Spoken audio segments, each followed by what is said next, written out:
All right, let's try talking about cars. So I'm gonna try a joint deal here. Maybe we'll do it more in the future, maybe not. I'm gonna try filming here for the podcast, and then I'm live on TikTok over here, and we're gonna try to see if we can bounce back and forth. Maybe it'll make it more engaging for the podcast to have some people to talk to. We can talk about cars, and we can see what's going on. And oh, did I invite people? I don't know how this works. I'm new to this. Every time I start a live on TikTok, I get immediately striked, and kicked off. Every other time I've done it, I've either been driving or unloading my car, and I guess TikTok doesn't really like that. So if you want to follow me over here, it's the Bogettis on TikTok. And we're just gonna cook along because there's quite a few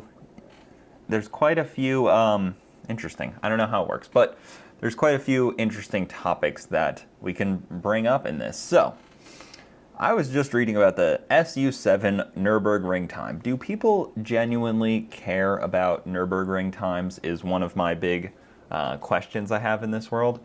Because when your car that you like doesn't set a good time, you say nobody cares about it. But then when the car you do think is cool sets a good time, you're suddenly like a Nürburgring expert. Maybe that's how it is with everything. People have so much hypocrisy and bias in their lives that they immediately only switch to liking something when it suits them. When it doesn't suit them, they're like, oh no, Nürburgring times are stupid. But then the new ZR1X, or even the base model ZR1 is going to come out and set a better time than GTD, for example. People are suddenly going to be all Nürburgring time guys. Like, I plant my flag on the Nürburgring because it's really important. And then the SU7 comes out and sets a 622, which is the electric Chinese deal, and they basically crushed everyone. I mean, that thing's a full-blown race car, so I don't really know if you qualify it as like a, if it really fits the spirit, because you look at like the GTD and the ZR1 and like their full interior, they don't have a Motec dash, they don't have like the, center net protecting the driver, like they don't have cages, and then they set like in the high sixes. But then this Chinese EV that's fully decked out on 4 slicks comes in, basically, kind of mops the floor with them, but it's kind of a race car. I don't know. Maybe we can qualify it, maybe we can't. Maybe we need to see what the street car version does, but not fully convinced that we can start, chalking it up that this SU7 is somehow a better car. Yes, you can come get the 240. I meant to answer that message. I also have a Nissan 240SX for sale if anybody's interested. $4,000, come get it. It is in Bradenton, Florida. Send me a DM on some platform. I'm really bad about answering them, but send me a smoke signal or something. But yeah, what else is going on? Plans for the V1. I don't have a plan for the V1 at the moment. Actually, I have had various plans over the last 5 years, and every time I have a real clear idea, I just kind of change my opinion on what I want, because racing changes. So racing is this weird thing where it's a moving target, and if you want to be competitive in a class, you should have started 2 years ago on building a car for that class, because if you didn't, you just kind of lost already, the front runners of the class you want to race are building a car, or already have the car built, and they're already building a car for where the class is going. They're not how would you say it? They're not behind the 8 ball like some of us laymen are. Like me, I am behind the 8 ball on where the class is going. My car, for street car stuff, I only go, say, what's my best? A 760, and that class is a 690 class now. I'm way behind. I'm freaking cooked. What car would you build if you did the cheap car challenge? That's an interesting question too. But thinking about the, being behind the 8 ball is just the standard for the non-front runners. And that is why things like bracket racing exist, because there are the people that progress and then there are people that, just kind of want to chill. And unfortunately, a lot of the time, I just want to chill and race with my friends, and I don't have enough of an ego to be like, oh, let me make sure that I outspend the guy in the lane next to me, because that's really what it is. You got to outspend the guy in the lane next to you so that when you hit that trans brake and start spooling your turbos and your engine, you have the most expensive combination behind that. Wow, what is that? Behind that button needs to be the most expensive combination you can afford, whether it be big block with twin 98mm turbos that cost you 60 grand a piece or whatever it may be. I do still have Chip. You have to make sure that you got the most monies in that combo, if you know what I mean.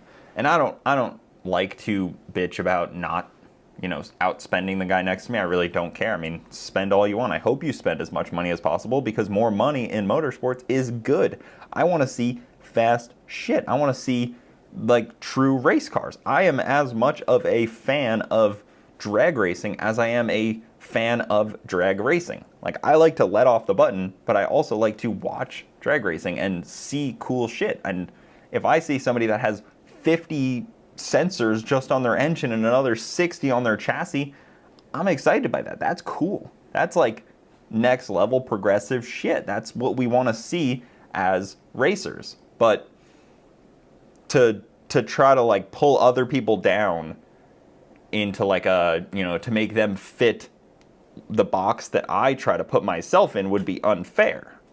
Like, just because I'm in this box doesn't mean that I think everybody else needs to kind of, pull themselves down to fit that, like get in where you fit in. If you're not fast enough, tough shit, the guy next to you is going to be faster. I don't know. Maybe that's just an incoherent stream of sentences that don't make sense to anybody, but it's just the honest opinion of someone who has watched drag racing for the last, 10 years pretty heavily change and progress. And especially when you look at streetcar stuff, like specifically because the streetcar class is fun because it has wide open rules, but it is horrible because it has wide open rules. Those both can kind of coexist. They don't have to be mutually exclusive concepts. Like, I want to see the fastest shit possible. And I think that's why Dragon Drives do a really good job, because you can get away with rules that are a little more open, but yeah, the weight limits in streetcar definitely hurt some people. But again, unless it's in the A class, I don't see why any rules matter. So streetcar is normally A, B, C, and D, and A group is as fast as you can go. B group is up to a certain certain ET, and then C group from there on. So it becomes index racing. So once it's index racing, I don't care what the guy next to me has. He could be a big block methanol twin turbo car with big floppy tires. It doesn't matter. It does not matter, because we both have to run the same number. Like, it's very simple. My F body, I can only really speak off of mine. It's all Viking coilovers. They're like, I don't know, $1,500, $2,000, and they've been in there since I first put that car together, and I will highly recommend them. But, I'm a budget racer. They're cheap. They're meant for road course, so they handle a lot of street miles, and the thing gets a lot of street miles on the trailer, where it's going like this. Doesn't get a lot of street miles-ish. I mean, it's got like 1,500 this year. Not really a crazy number, but a pretty decent, I would say. I would say, 2-hour bonus time unlocked. What is 2-hour bonus time? I don't know how TikTok freaking live works. You want me to stream for 2 hours? I don't know if I got that in me. But then, obviously that's where 530 index racing really gets exciting. So, like my friend Jimmy Dale in Poland, they are traveling the country right now. I think it kind of caught them by surprise a little bit. They have their Little Gangsters class, and in the beginning of this year, we kind of talked about their rule set a little bit, and I kind of wanted to help them make it into, I'm not taking any credit here, I was just on the phone basically. We were talking about how to make it into something that you can market it and, sell it to events basically as you guys promote it, they run it, you sell it as a rule set, as a class where people want to join. You guys have X amount of Little Gangsters cars that now follow you guys around the country and try to race at these events. I think they have a really, really good rule set that is going to put that event into a really cool spot going forward, because there's no way anybody's really going to outspend you. You can just keep spending as much as you want on your car, and it doesn't freaking matter because it's 530. But because they make it, small tire only, door car only, no clocks on, it makes it exciting, and it makes it look like real cars and real small tire cars and actual fun racing. And being a small tire class eliminates all the bracket cars. So the bracket guys always say, we're going to come clean house. It has not happened yet. They have been saying they're going to clean house since Jimmy started that event, and they're probably going to keep saying it. And none of them have put up, none of them have rolled up into the beams. They've all just sat there and said they're going to do it, but none of them have grabbed the small tires and gave it a try, which I would love to see. Try it. Give it a go. There's a few things, but there's a few things that kind of stop the bracket racers. Is the 530 is pretty fast for most bracket racers in a door car, and then also they don't run small tires, and they don't know how to run small tires. It's that simple, and I kind of like that it keeps the bracket guys out, but also not out. They're kind of looking in, but not. And I don't dislike bracket racers. I think it's very important to drag racing to have a bracket program at every drag strip. Every drag strip clearly needs some kind of bracket program to keep the lights on, to keep the doors open, to keep the track hot, to get it used, to get, full, not full stands, but full lanes. It's an important part of the entire program. But yeah, what Jimmy's doing and how they accidentally, I think this happened, where they went out onto the road to do an event, and then as they were, he's in Dallas, and as they were in Kentucky, all these other events that were already planned were just hey, can we run Little Gangsters at our class, at our event? Or can we add this? Can we add that? Yellow looks pretty good on Boosted GT, but they kept adding all these little events, and then suddenly it seemed to string together where he's been out in the, I don't know what you call the Kentucky area. They call it the Midwest, but that's I have a gripe with that. I personally call it the mid-northeast, if you will. To call Ohio area the Midwest is a little crazy when you got places like Nebraska and Kansas, that.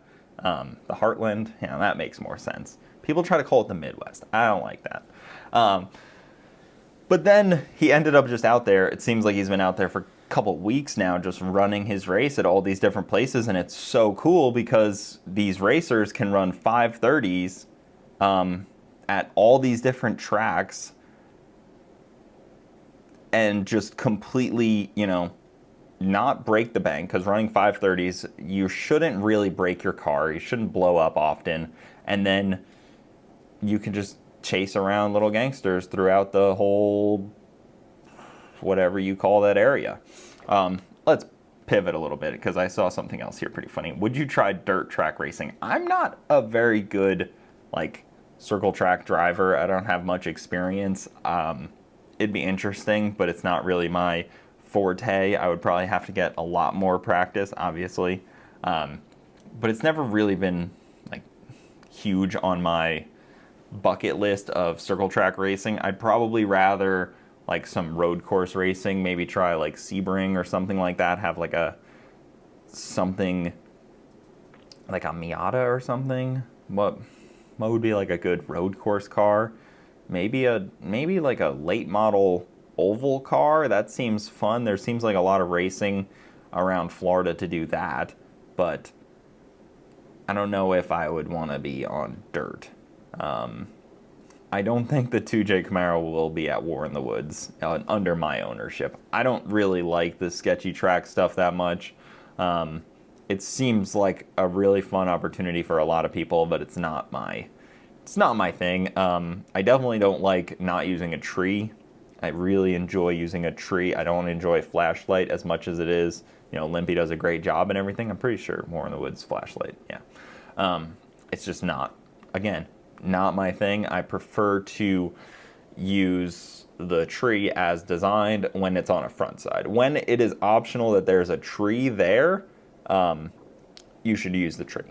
Just my opinion. I think it takes a lot of the guessing out of it. Even if you use like an instant green or like some kind of random built in into the tree, like a random, I don't know.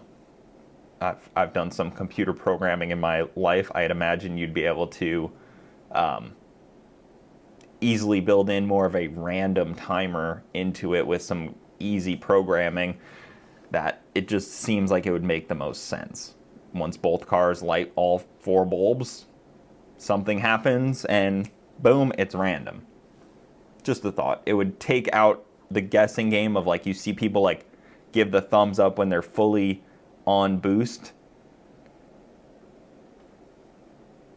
It would kind of take out some of that guessing where one person pulls in first, one second. Just a thought. Yeah, the starter could flick the switch. The starter could do it random.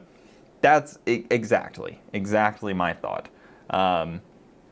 Let's talk about some. That's actually a good segue because I had this written down. Do you think a V2 coupe is a good entry-level platform for a new GM performance? For a newer GM performance car? Absolutely.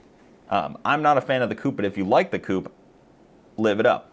I think the V2 of anything, V2, is the perfect GM car.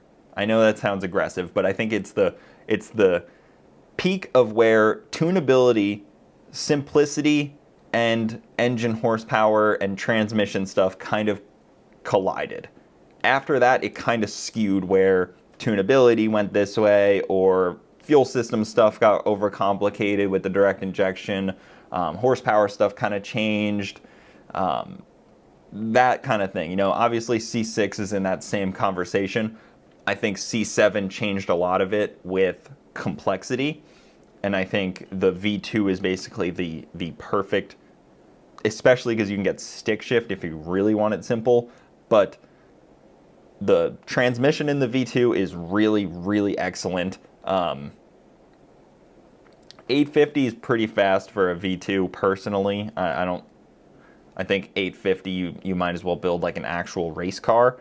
C6 could be peak, but again, like which C6? So like a C6 with the LS2, meh. A C6 with the LS3, pretty good. A C6 Z06, pretty pricey, honestly. Like they're like still like 60 grand for like a nice one. So I'd probably rather get a V2 personally, because I think the price tag is just a little too high for what you get. I'd rather get like a C6 Z06. Yeah, and then if you get like a ZR1, you're just talking a completely different car at that point. It's absurd, honestly. They're so good. They are potentially the best Corvette ZR1 ever made, because you get the stick shift, because of the specialty of them. Obviously the C8 ZR1 is cool, the C7 ZR1 is awesome, but it's really hard to hold a candle to that original C6 ZR1 like specialty. And the C6 on the flip side, the interior sucks.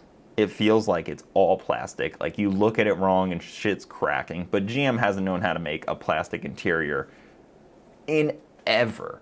They never figured out how to make a plastic interior. I'm convinced they just learned how to cover it with like plastic leather, because like you notice the C7 isn't like hard plastic, it's all covered plastic, and I'm convinced it still just cracks right underneath it, but you don't see it. You know what I mean? Like it's still cracking, it's just out of sight. But I think a C7 might be a better buy in some cases, depending on what you're trying to do to it, because the C7s have come down so much in price. But I'd want a wide body one. I wouldn't want a narrow body one, not because I'm like it's superior. I just think it looks that much better having either the Grand Sport or the Z06 version of it. That it'd be really hard to get a base C7 in this current time, and putting the wide fenders on there is just not really a smart move or feasible, so probably stay away from it. C8 base models are pretty cheap too, but honestly, they don't excite me. If you can't mod it and tune it relatively easily on a budget, you know, I like to do things myself in my own garage, preferably. So if you can't really do that yourself, if it's not DIY to a certain level, it makes it less fun, makes it less cool. Maybe I'm just coping with the fact that I have a CTSV, but those are just my personal opinions based on, I think about it all the time. I'm like, oh, should I sell this and get something else? I mean, it's probably worth 50 grand. I have no payment on it. I own it outright. Do you sell this and get something else? And if so, what do you get? It's a 600 horsepower V2 wagon auto with 60,000 miles. So I have to put that basically up against any other car I could get for that money. Like a Dark Horse, maybe? The Dark Horses are pretty cool. A Gen 3 CTSV V3? Maybe? I don't know. I mean, I don't think they look quite as aggressive. I don't think the sharp lines are quite as cool. So you just kind of end up, well, I would just get the same car again, so why get rid of it if this car is already what I want and good enough? I don't know. But you guys did say cheap car challenge quite a bit, and I actually have a bunch of opinions on the concept of a budget car. Budget drag racing. I think that is a complete oxymoron. I think the concept of budget heads-up drag racing is fake. Yep. I think it only works in a small sample size. Like, you know, 4 people, 4 friends that can somewhat hold each other accountable. I don't think it works in any other scenario. I don't think you can have a class that is budget drag racing, because it doesn't work. First off, budget is subjective. My budget, your budget, his budget, their budget, all different. Very different. So you end up with this kind of in the ether conversation where James's car is a great example. I was actually with Garrett the other day and we were talking about it, and he was like, any challenge I set out, James is just gonna cheat. There's no way around it that James isn't gonna somehow find a way to cheat. And I was like, yeah, makes sense. Basically, you just have to, you know, hope that his cheating isn't enough. And maybe he gets greedy on the nitrous and he blows it up. But then he just ends up with a better motor somehow. He's like, there's no way around it. If you want budget racing, it's not heads up, it's bracket racing.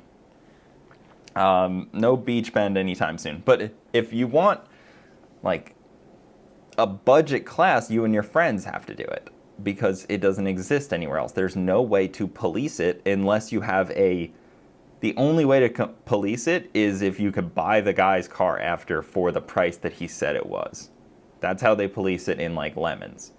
Like if you say that a car is a $10,000 budget, I am now allowed to buy that car for $10,000.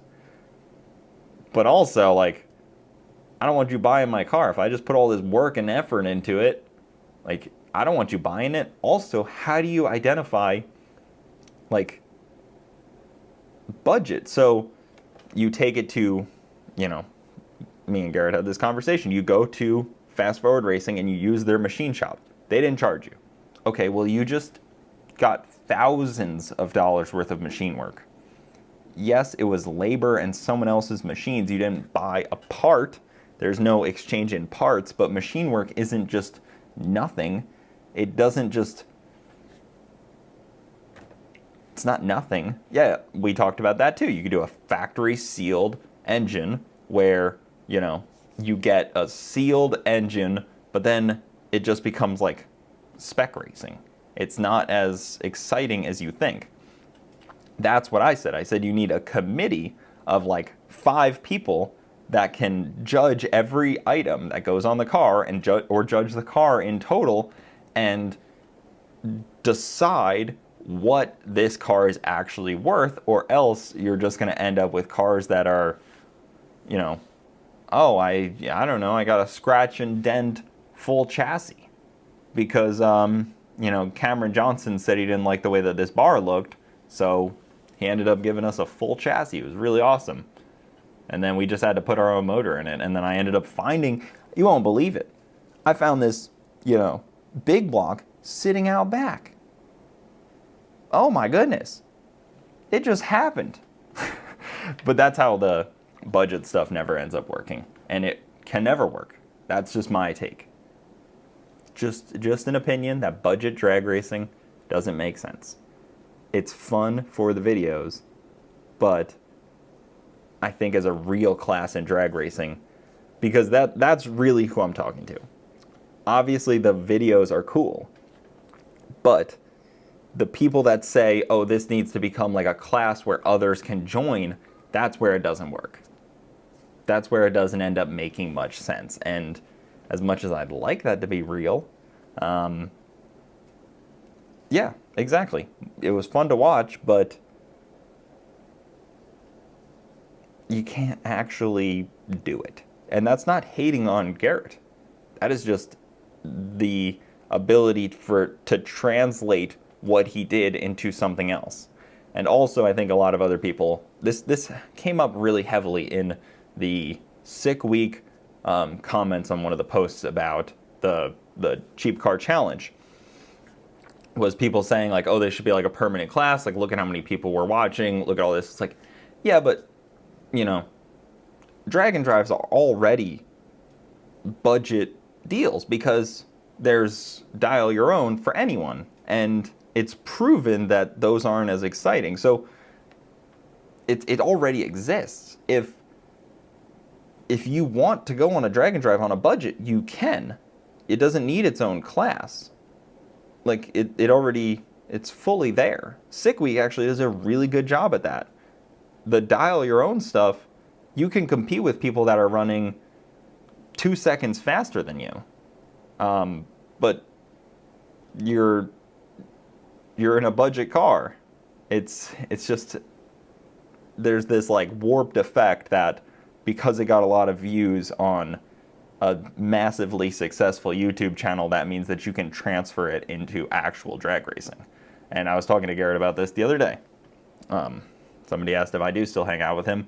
I actually I helped him. I was co-pilot on landing a plane at his new house the other day. We went over to airport and flew it 6.5 minutes over to his new house, landed it there, and then he came over. We swam in the pool at my house and, you know, all that good stuff. But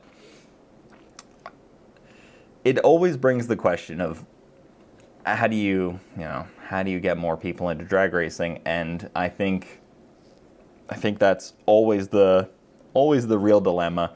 I actually was diving into, just kind of writing this out, was the grassroots racing dilemma. And I think Street Outlaws showed the grassroots racing dilemma, because they were very grassroots at the beginning. They were super like down to earth. They're still down to earth guys. Like I've talked to a few of them, but they were super like, you know, they wrenched on their own cars all week to get it to the race, and then once they were at the race, they'd either break it, they'd have to fix it, all this good stuff. They had like borrowed parts.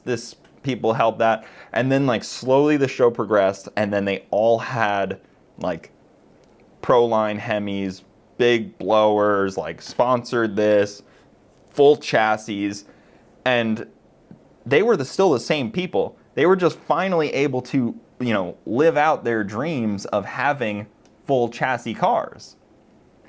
All of us drag racers, the more money that flows in, we're just going to end up having a faster car for the most part.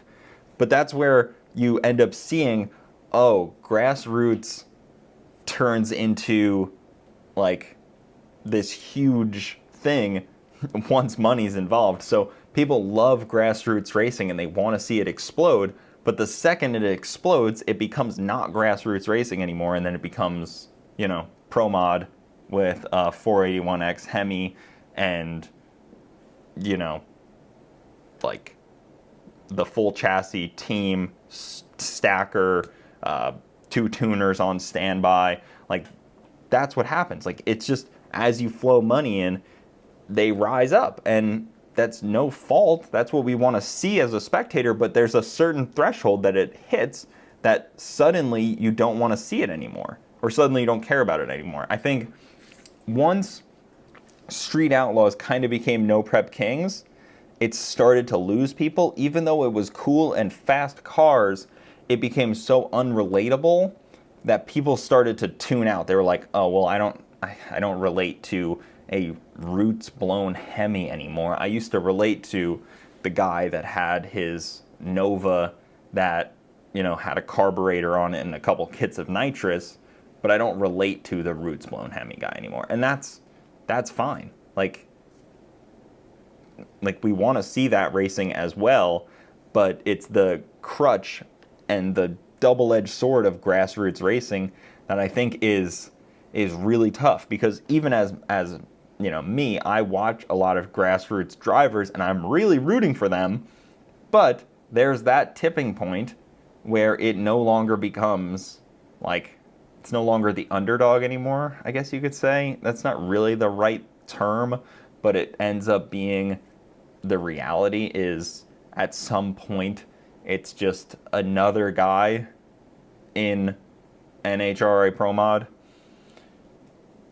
And again, that's not to really point out anybody or try to tear anybody down.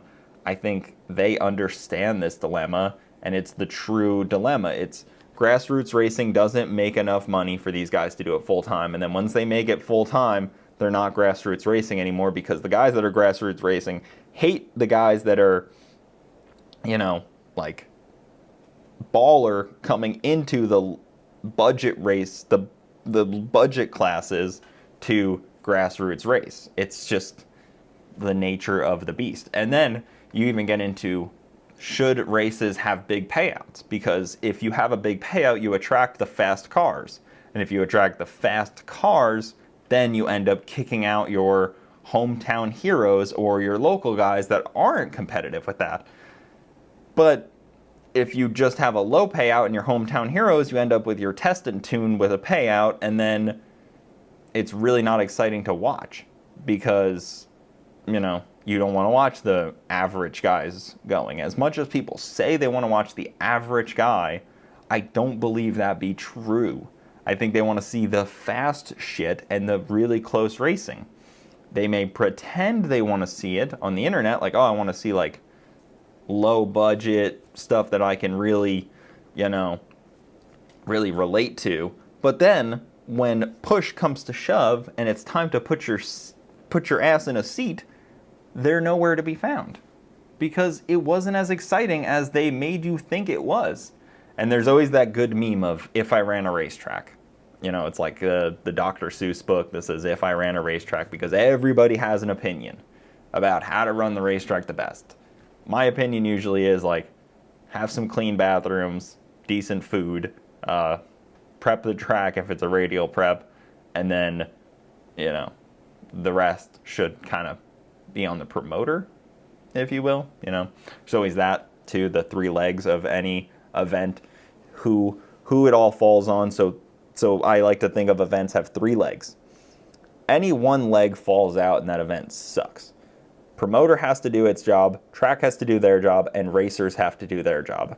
And I know it sucks that racers have a job to do because we are actually paying to be there, not being paid to be there. But we still somehow have a job, and that is to make a good fan experience. The promoters also have to make a good fan experience, and the track owners also have to make a good fan experience. But if any one of those 3 legs falls out, the tripod doesn't make sense and it falls over. That's my opinion on how that stuff works. And I think a lot of drag strips fall behind. A ton of promoters, unfortunately, do. And part of that is because they don't charge enough. I know that also sucks. And they don't charge the spectators enough to give them a good fan experience. And they charge the drag racers too much when the racers are giving the fan experience. So then you end up with just like bitter racers and, like dissatisfied spectators. And it just makes sense because if you didn't pay very much to get in, you're not really incentivized that much. Like, you kind of pay for what you get. But if you paid $500 to race for a weekend, you're probably also not like, oh, it's my right to help give these fans a good fan experience because you just paid to be there. Like, it's out of pocket. Even like Sick Week. So Sick Week, I think in total cost me $2,500 to do. And I did it because I wanted to do it. It's the same with any other event, but I also try to give any fan or any encounter I have with somebody a good encounter, but that's just because who I am. And I don't blame other racers if that's not their priority. It shouldn't be. It's not on you, realistically, to make sure that that fan had a good experience there. You're paying to be there more than that fan. So it's on the track owner and the promoter, really, but if you want the sport to keep thriving and continue, you also have to make sure that you're giving them the best experience you can because you want it to continue. Like, yeah, racers are supposed to have a good experience too. They're not paid entertainment. It's the opposite. Like, people are like, if you want the circus, you have to pay for the circus. You can't expect these racers to show up and put on a good show out of their pocket and like you charge them to be here. You can't also expect them to do a bunch of stuff. Like, you get what I mean? Am I crazy here? Am I looking too much into it? But maybe I am. Maybe it needs to be looked into enough. I don't know. I hyper break down everything. Maybe it's the tism. Could be a little bit of that. But I do genuinely get frustrated by, the promoters. And I get that's why you put up big money. But you didn't really put up big money. If you did, if the payout is what the racers paid in, then it's not really you putting up any money. Like, you just gave them back what was paid into the class. If you pocket all the door gate, all the gate stuff, yeah, you pay for the experience at the racing event, absolutely, but you are not also required to be the entertainment. Whether you want to be or not, that's up to you, but there is this like concept that the drivers are also the entertainment, and some events are, like Speed Promotions, hoping for the best from them, but it's not looking great. They have always paid a lot of their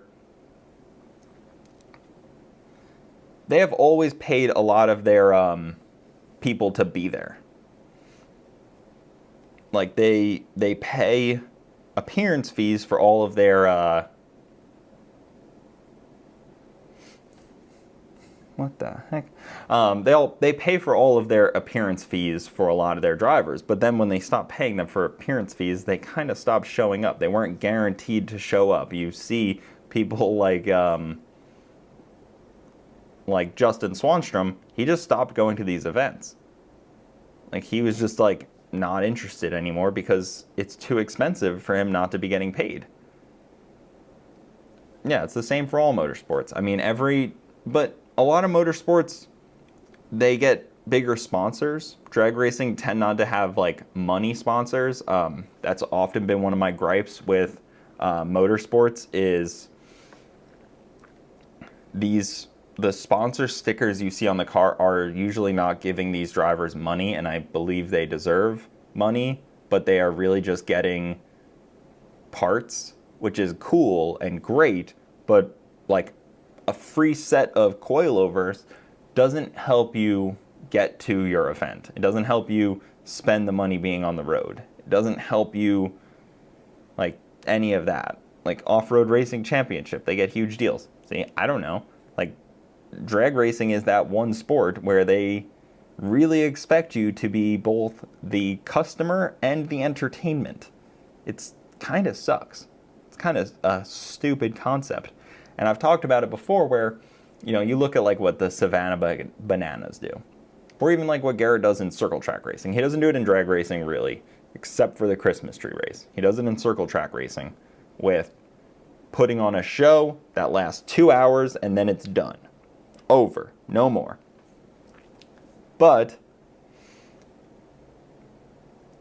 like the Savannah Bananas do it in baseball, where they've basically taken the game and reworked it to fit it into a smaller window of high-level entertainment, and then it is done, and then you just go on from there. They don't drag it out like 6 hours like some baseball games. Like a drag race takes like 8-9 hours, and the most exciting stuff happens at midnight on Sunday. Like most people don't even see it happen, except for like the live feed watching it back when you wake up the next morning or watching, you know, what you see. Yeah, the Harlem Globetrotters, they did a great job. It doesn't happen in drag racing at the moment. So, but they pay their people to be there and actually, you know, be part of all of this, all of the entertainment, if you will. It's hard for me to talk with a stream of consciousness and actually read this stuff. ADHD is a hell of a drug. But I wonder how you do it in drag racing. Maybe you can do it in drag racing somehow. And I actually just had a thought the other day of bracket racing for heads-up cars. So bracket racing, if you've all seen it, you can basically set the tree to fall at different times. So you can set a rule set where if you have twin turbo big block, you get X number put on the tree. If you have a small block with a single turbo, you get, you know, 0, say. But you dial in depending on what you got. So it's still heads up racing based on the combo you have. You kind of give the guy a head start if you have a, you know, more powerful combo or, you know, something different than the other guy. It's bracket racing, but for heads up cars to make it kind of a different level of competition. You have to, you know, still race them to the stripe, and you can run any ET you want. There's no breakout, but depending on your combo, you have a little bit more put on the tree. So the tree obviously falls at different times depending on what your dial-in is. You can still heads-up race with people that are, you know, faster than you or slower than you, and you still have somewhat of a chance, but it almost make it like combining a group of cars that probably shouldn't be combined. There wouldn't be any, there wouldn't really be any, like, what's it called? There wouldn't be any breakout. There wouldn't be any real qualifying. I guess you'd still qualify, but they would just use the same style of racing that a bracket car uses, but racing to the stripe all out from there. I don't know. Maybe it doesn't, maybe it wouldn't work. I'd have to really, snowball. I'd have to really play with that idea a little bit more, but it'd be funny to see attempted in a heads-up style race. Night of Fire, great example. Really, really cool. The Larsons bring their jet cars out. Bradenton's done that for, 30-ish years or something. Super interesting.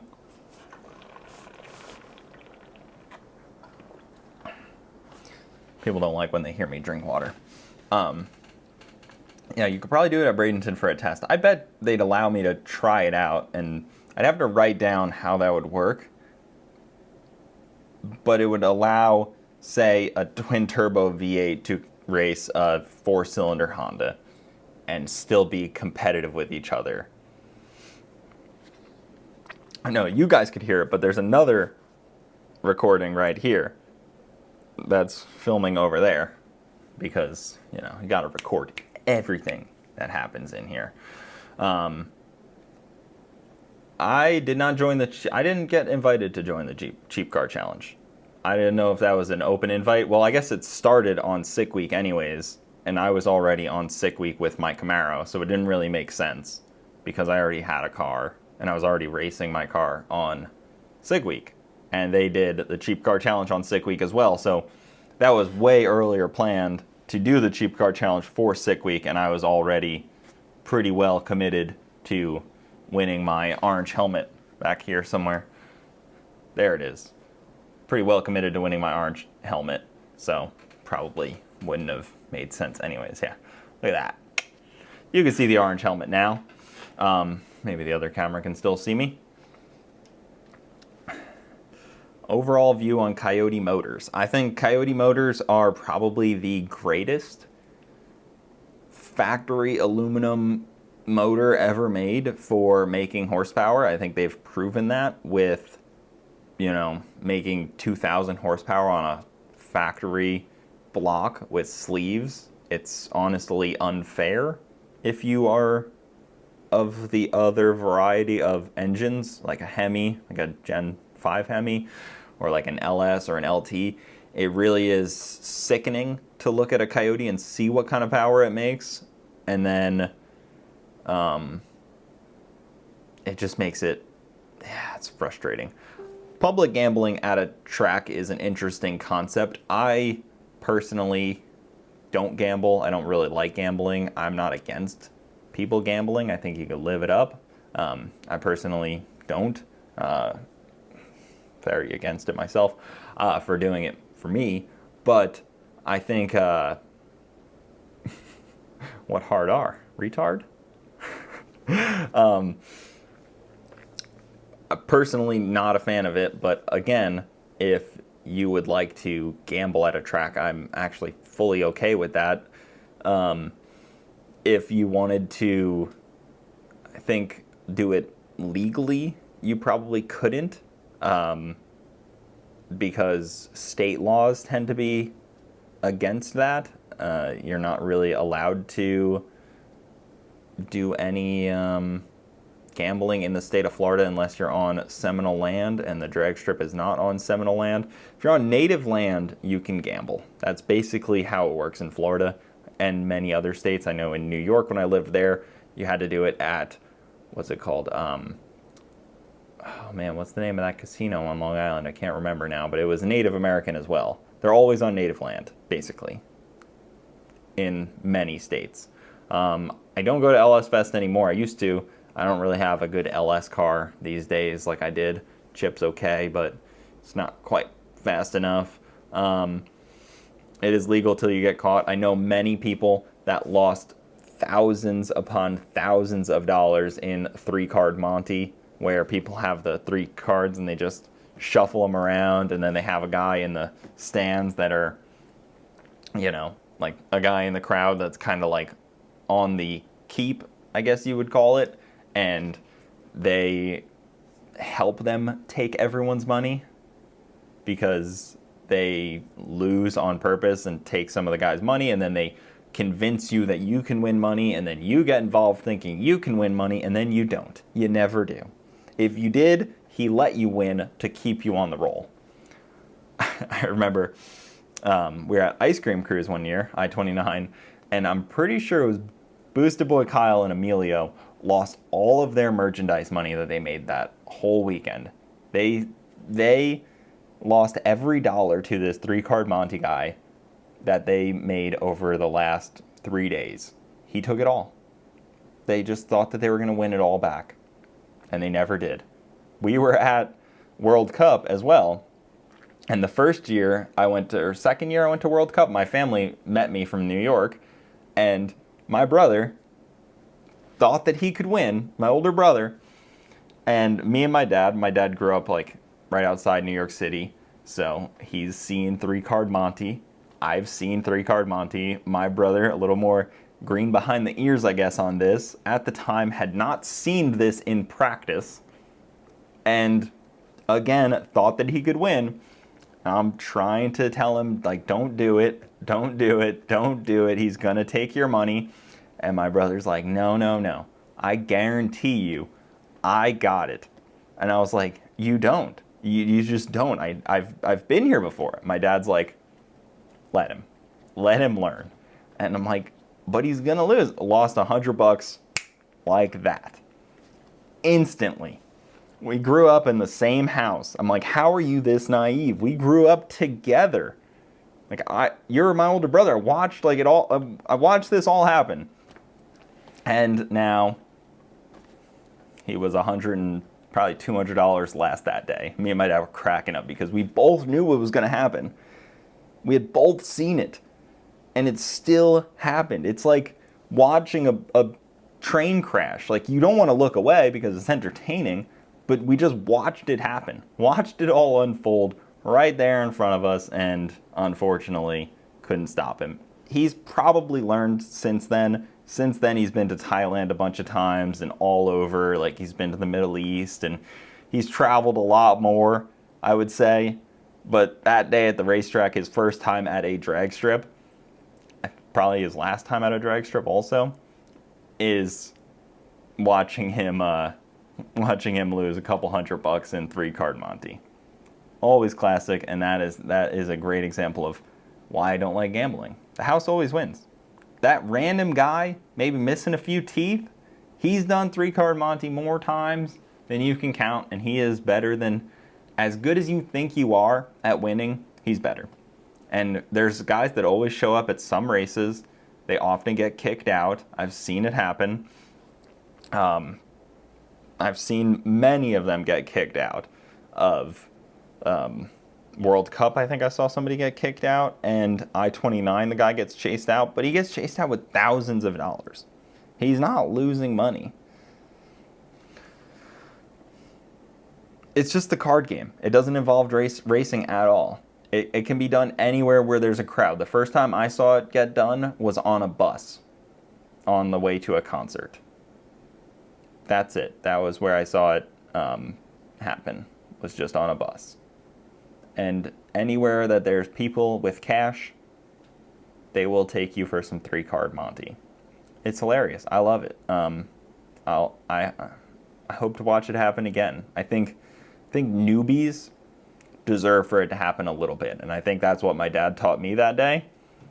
Was you need to let it happen. That was my lesson.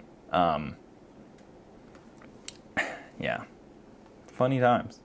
Happy that it happened. You know, he learned a lot that day. $100 in a lesson, it's fine.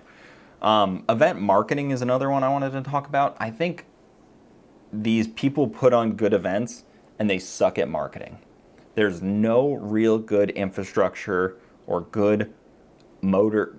There's some, but for the most part, people don't know how to market motorsports events. They market it to the people that already know about the event. That's what always happens. It's like, why? You can't just keep posting the same shit on your personal Facebook page for your event and think that you're actually marketing. Because it's not. It's not real. It's not going to get any new people in. And when you see empty stands, some people blame the wrong thing. like, people will see an empty stand and blame the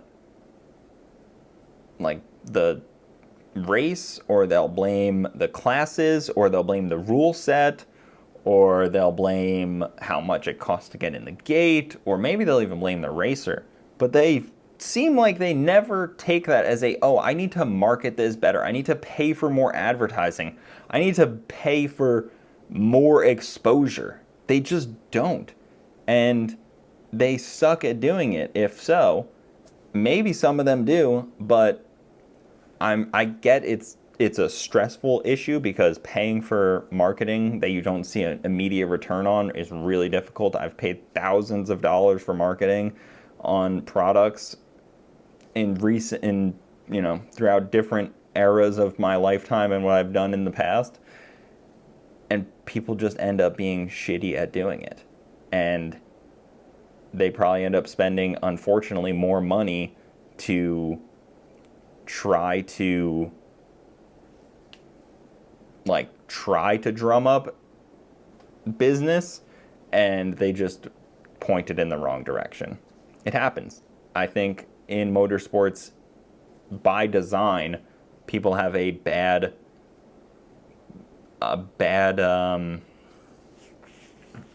barometer for knowing how to get people in the door.